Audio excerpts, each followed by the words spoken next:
এখানে দেখো অঙ্কটা আছে, আমরা এর আগের ভিডিওতে 4 দাগের একটা প্রমাণ করেছিলাম, এখানে 4 দাগের 2টা প্রমাণ করব।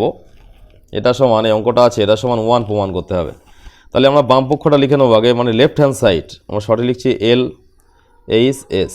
লেফট হ্যান্ড সাইড কি আছে অঙ্কটা, তাহলে x⁴m বাই x⁴n, পাওয়ারটা আছে m প্লাস n। এখানে কি হচ্ছে x⁴n, তোমরা একটু খেয়াল করবে অঙ্কটা যেন পাতানোর সময় ভুল না হয়, একটু লক্ষ্য রাখতে হবে। অঙ্কটা পাতানোর সময় যেন কোনো মতে ভুল না হয়, তাহলে কিন্তু ক্যালকুলেশন সমস্যা হয়ে যাবে। এটা হচ্ছে x⁴l আছে, l বাইরে আছে n প্লাস l, এটা l হবে, এগুলো l। এখানে কি আছে x⁴l বাই x⁴, এটা হবে m,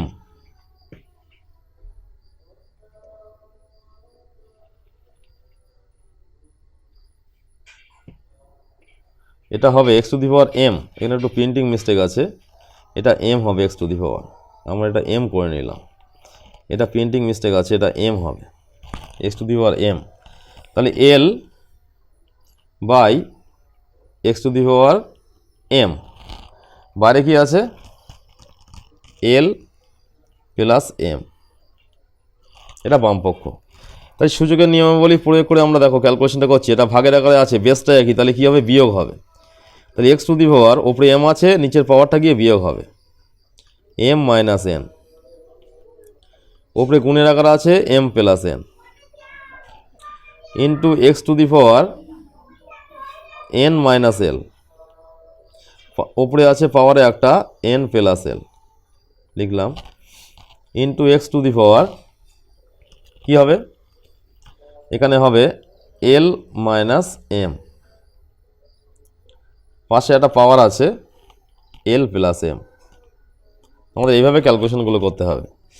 তাহলে x⁴ আমরা এখানে বীজগণিতের সূত্র প্রয়োগ করবো। দেখো a প্লাস বি, আমরা যদি এমটাকে a ধরি, এটাকে b ধরি, তাহলে a plus B into a minus B, কার সূত্র a square minus B square. সূত্রটা দেখাচ্ছি এখানে, a স্কোয়ার মাইনাস বি স্কোয়ারের সূত্র কী আছে a plus B into a minus B, এটা কিন্তু আমাদের লক্ষ্য করতে হবে। এই সূত্রটায় মানে এটা সমান এটা হবে, সেটা আমাদের লিখতে হবে। তাহলে a square minus B square মানে m square minus n square, x⁴ এটাও তাই হবে, a plus B into a minus B সূত্রে প্রয়োগ করলে n square minus l square, x⁴ এখানে কি হবে l square minus m square. আবার দেখো বেসটা একই আছে, তাহলে পাওয়ারগুলো কী হবে পরস্পর যোগ হবে।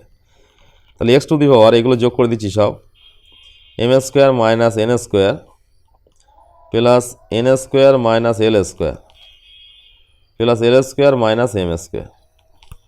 এর উপরে এগুলো লক্ষ্য করো, সব প্লাস মাইনাস ফিগার আছে একটা করে, plus m square minus m square minus n square plus n square minus l square plus l square, পাশাপাশি কাটাকুটি হয়ে যাচ্ছে। তাহলে x⁴ পাশাপাশি কাটলে 0 হয়। আমরা জানি কোনো কিছু মানে টু দি পাওয়ার 0 মানে 1। এখানে অঙ্কটা দেখো, এখানে অঙ্কটা বলা ছিল এটা সমান 1 প্রমাণ করতে হবে। তাহলে কি হলো, আমরা 1 পেয়ে গেলাম, এখানে জাস্ট লিখে দেবো প্রমাণিত। তাহলে আমরা বামপক্ষটা বাতিয়ে সূচকের নিয়ম প্রয়োগ করে অঙ্কটা 1 প্রমাণ করলাম।